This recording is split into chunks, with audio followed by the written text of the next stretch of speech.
She learned to smile before she learned to speak. Not because anyone taught her, because she noticed, early and without language for it, that the smile made the room warmer. That was Claire Ashworth at 18 months old. By the time she was 33, she had turned that observation into an entire life. The house on Birchwood Lane looked, from the outside, exactly like the kind of place children grow up grateful for. White shutters, a porch swing, a mailbox her father had painted the same shade of green 3 summers in a row because her mother kept saying it wasn't quite right and he kept trying anyway. Inside, there were always people. Cousins at Thanksgiving, neighbors at the 4th of July, a mother who baked things from scratch, and a father who coached Little League and a general, an ambient sense of warmth that settled over visitors like good lighting, making everything look slightly better than it was. The Ashworths were, by every visible measure, a loving family. They were also, by every invisible measure, a family with rules. No one had written them down. No one ever spoke them aloud. But Claire knew them the way she knew the layout of her bedroom in the dark. Perfectly, instinctively, without having to think. Rule 1. Happiness was welcome at the table.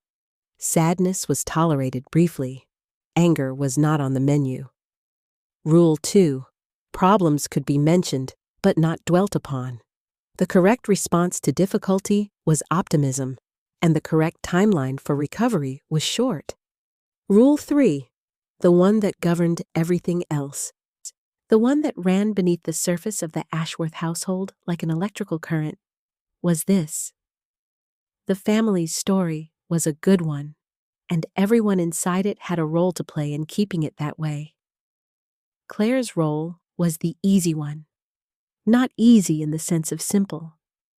Easy in the sense of requiring the least from everyone else. She was 7 the first time she understood the rule completely. It was a Wednesday afternoon in November. Gray outside, the particular stillness of a school day winding down, and she had come home with a problem. A friend had said something cruel at recess. The specific, surgical cruelty of 2nd grade, the kind that finds the exact soft place and presses. Claire had held it together through the bus ride home and the walk up the driveway and the front door. And then she sat down at the kitchen table, and her mother sat across from her. And for a moment, everything was exactly right. Her mother's hand on hers. The quiet of the kitchen, the feeling of being, without question, the most important thing in the room. And then her mother said, "You know what? When I was little, we didn't even have..." And the conversation became, gently and without anyone intending it, about her mother. Claire listened. She asked questions. She watched her mother's face move from distracted to engaged to warm, and she filed away, without knowing she was filing, the information that had just been delivered. Your feelings are the door. Someone else's feelings are the room. She was 7 years old. She would spend the next 26 years walking through that door and immediately stepping aside. The psychological term for what was forming inside Claire is emotional parentification. It doesn't require a dramatic household to take root. It doesn't require a parent who is visibly struggling or openly burdensome or consciously placing weight on a child's shoulders. It can grow just as readily in a house full of warmth. In the quiet, cumulative process of a child learning that the emotional center of gravity in her family is located somewhere other than herself. Claire was not neglected. She was, in a precise and specific sense, redirected. Every time she brought her interior life to the surface, her fears, her confusions, her ordinary childhood griefs, the family's attention moved, not away from her exactly, just slightly past her, towards something else that needed tending. She learned to tend it first. She learned to arrive already composed, already redirected, already having done the interior work privately so that it didn't become anyone else's burden. She learned, in other words, that the version of herself that needed things was a version best kept to herself. By 10, she was the child who noticed when her father came home quiet and made conversation to fill the silence. By 13, she was the one who sat with her mother on the nights her mother cried about things Claire didn't fully understand and wasn't sure she was supposed to. By 16, she had become the family's emotional infrastructure. The load-bearing wall that kept the warmth in and the difficulty contained. The one whose steadiness everyone relied on without anyone having named it as a thing being relied upon. She was, by any external measure, a remarkable young woman. She was also, quietly and without anyone noticing, learning to be invisible inside her own life. The Ashworth family had what could be called, in the language of psychology, in the framework Claire would not encounter for another decade and a half, a narrow, emotional Overton window. The concept, borrowed from political theory, describes the range of positions a society considers acceptable at any given moment. Ideas inside the window are discussable. Ideas outside it are not because they've been evaluated and rejected, but because the window's existence means they never come up for evaluation at all. Every family has its own version. In some families, the window is wide. You can be angry. You can be failing. You can be a mess, genuinely and inconveniently, and still be fully in. In the Ashworth family, the window was the width of a good Instagram caption. You could be thriving. You could be grateful. You could be the kind of sad that resolves itself within a reasonable narrative arc and produces personal growth that everyone can discuss at dinner. What you could not be was actually unresolvably difficult. What you could not be was the version of yourself that didn't fit the story.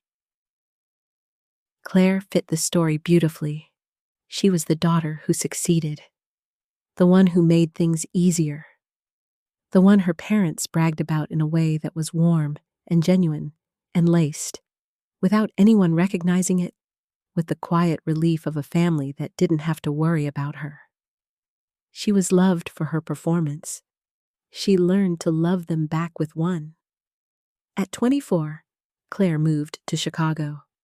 New city, new apartment, a marketing job she was immediately excellent at. She made friends quickly. She always did, because she was extraordinarily good at making people feel like the most interesting person in any room.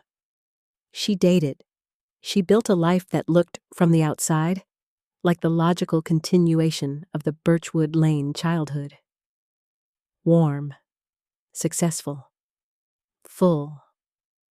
What it was, underneath, was a perfect replication of the original architecture. The job rewarded her performance.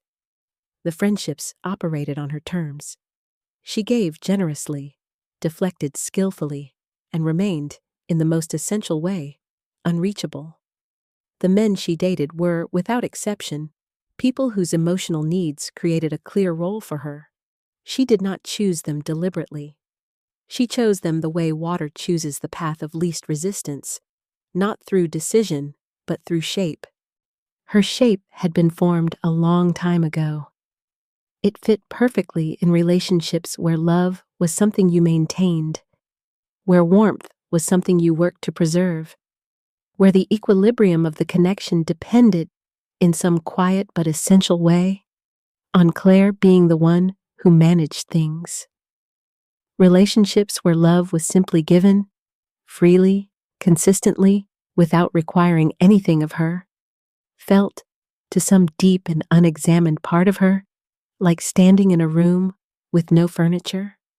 Technically correct, impossible to feel at home in. His name was Marcus Webb. She met him at a dinner party in Lincoln Park. A mutual friend, a crowded kitchen, the particular alchemy of two people who discover, within 20 minutes of meeting, that they are speaking the same language. Marcus was funny. He was sharp. He was the kind of man who said exactly what he thought and seemed to find Claire's measured thoughtfulness genuinely interesting rather than evasive. He was also, though Claire would not understand this for the better part of 2 years, emotionally unavailable in a way that felt, to her nervous system, like home. Not because he was cruel, because he was inconsistent. Warm when things were going well, withdrawn when they weren't. The kind of man whose approval arrived unpredictably enough that receiving it felt like an achievement. Whose love was real but conditional in a way that Claire's entire emotional history had trained her to recognize as normal. She worked for it. She was extraordinary at working for it. She managed his moods with the same quiet skills she'd developed on Birchwood Lane, redirecting and smoothing and making things easier, showing up as the version of herself that required the least from him, performing a steadiness she didn't always feel because steadiness was what kept the warmth consistent. She was, in the language she would later learn for it, recreating her original attachment pattern with the precision of someone following a blueprint they didn't know they were holding. The night it broke open was a Thursday in March. Claire had had what she would later describe simply as a hard week. The cumulative weight of a difficult project at work, a conversation with her mother that had left her feeling the old, familiar hollowness, a general sense of being slightly outside herself that she hadn't been able to shake. She had arrived at Marcus's apartment already composed, already managing, already the easy version. They had dinner. She asked about his day. She listened well. She made him laugh twice. The evening moved along its familiar grooves, and somewhere around 10 o'clock, she realized she had been in this apartment for 3 hours, and not a single true thing had come out of her mouth. She excused herself to the bathroom, stood at the sink, looked at herself in the mirror for a long moment, and the thought that arrived, not constructed, not analyzed, simply arriving the way true things arrive when they've been waiting long enough, was this: he has no idea who is standing in his kitchen. She didn't say anything that night. She went home, sat on her bathroom floor at 11:30 in the evening, and cried in a way she hadn't allowed herself to cry in years. Not the managed, me-contained crying of someone who has learned to process efficiently and recover quickly, but the ugly, formless kind that doesn't have a timeline. Her phone buzzed twice. Marcus, asking if she'd gotten home okay. She looked at the messages for a long time. Then she typed back, "I'm fine." She was not fine, but she had been saying it for so long it had stopped feeling like a lie. The therapist's name was Dr. Sandra Okafor, and she had a small office in Wicker Park with 2 chairs and a window that looked onto an alley, and a box of tissues on the table between them that Claire did not touch for the first 4 sessions. She was there because her friend Jess had suggested it, gently and 3 times over the course of a year, and Claire had finally run out of reasons to say she was fine. In the 6th session, Dr. Okafor said something that changed the shape of what Claire was looking at. She said, "What you're describing isn't a problem with the people you've chosen. It's a problem with what you've been trained to understand love to be." Claire sat with that for a moment. Then she said, "Trained by who?" And Dr. Okafor said, "By people who loved you. That's what makes it so hard to see. This is the architecture of the wound. It isn't built from cruelty. It isn't built from absence. It isn't built from anything that looks, from the outside, like damage. It's built from love that had conditions. Not conditions anyone named. Not conditions anyone defended. Conditions that existed in the structure of the family the way load-bearing walls exist in a house. Invisible until you try to move them. And by then, so fundamental to the shape of everything that you cannot imagine the building without them. The condition in the Ashworth house was simple. Be the version of yourself we can love without difficulty, and the love will stay warm and loud and present. Be the other version. The confused version. The needing version. The version that pulls focus. And the love will still be there, technically. But something in the room will shift. Claire had felt that shift at 7 years old. She had spent 26 years making sure it never happened again. The conversation with her mother happened on a Sunday in April. Not a confrontation. Not the kind of scene that gets written as a turning point in a movie. No raised voices, no revelations delivered across a kitchen table with dramatic finality. And just a phone call that Claire let go somewhere it had never gone before. Her mother was talking. About a neighbor, about a renovation, about the ordinary furniture of a Sunday afternoon. And Claire, instead of redirecting, instead of performing the easy version of herself, said, "Mom, can I tell you something that's hard to say?" Her mother went quiet. Claire talked for about 4 minutes. Not eloquently, not with the language she'd developed in therapy, not with frameworks or concepts. Just the plain, imperfect truth of what it had felt like to grow up inside the Birchwood Lane house. The warmth she had genuinely felt, and the smallness she had also genuinely felt, simultaneously and without contradiction. Her mother was quiet for a long time after. Then she said, I didn't know you felt that way." And Claire said the truest thing she'd ever said to her. "I know you didn't. I didn't let you know." This is the other side of the story. The one that doesn't fit inside a clean narrative about harm and recovery. Claire's mother had not intended any of it. The redirections, the narrow window, the unspoken rules that trained Claire to keep the difficult parts of herself private, none of it had been deliberate. All of it had been inherited. Her mother had grown up in her own version of the house on Birchwood Lane, with her own version of the rules, and she had passed them on the way people pass on everything that shaped them. Unconsciously, generously, with genuine love. The harm moved through the generations like water through limestone. Not violent, not fast, patient and quiet, and wearing things down over time in ways that were only visible once the light hit at a certain angle. Understanding this did not erase what had formed inside Claire, but it changed its weight. She could hold her mother's love and her mother's limitation at the same time.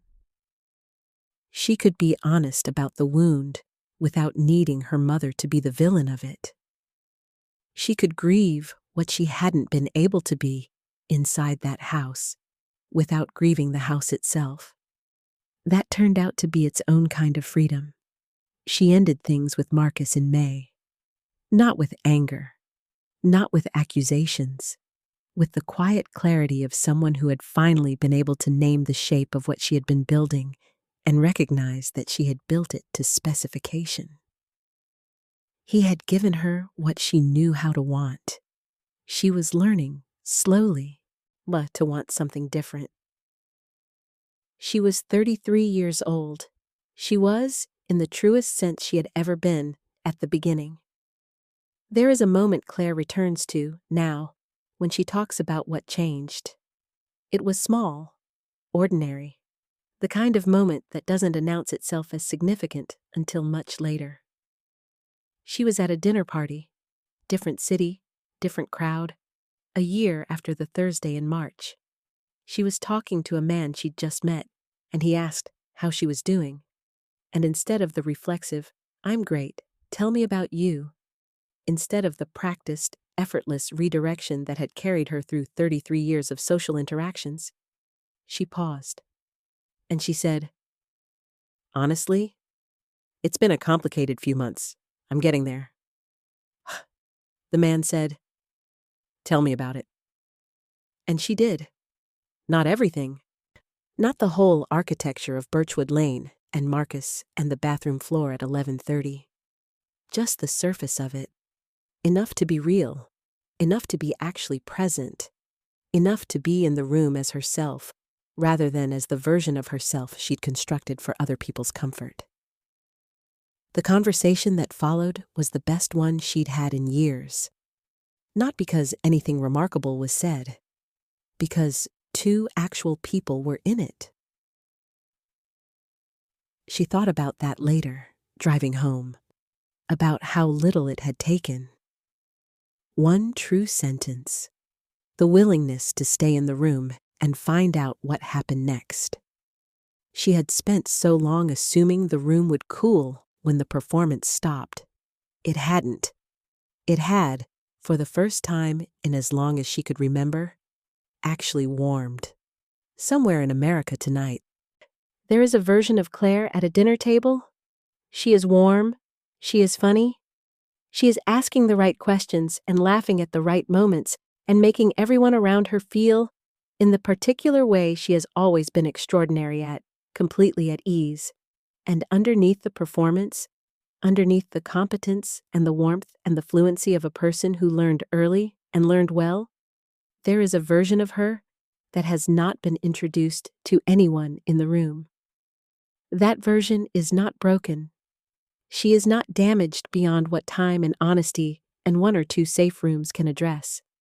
She is simply waiting for the moment someone asks how she is doing, and she decides, for once, to actually answer.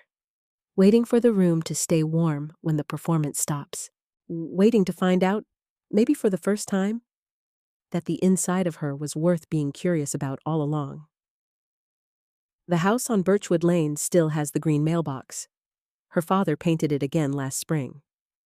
Her mother still says it isn't quite the right shade. He's already planning to try again. Some things take a long time to get right. Most things worth keeping do.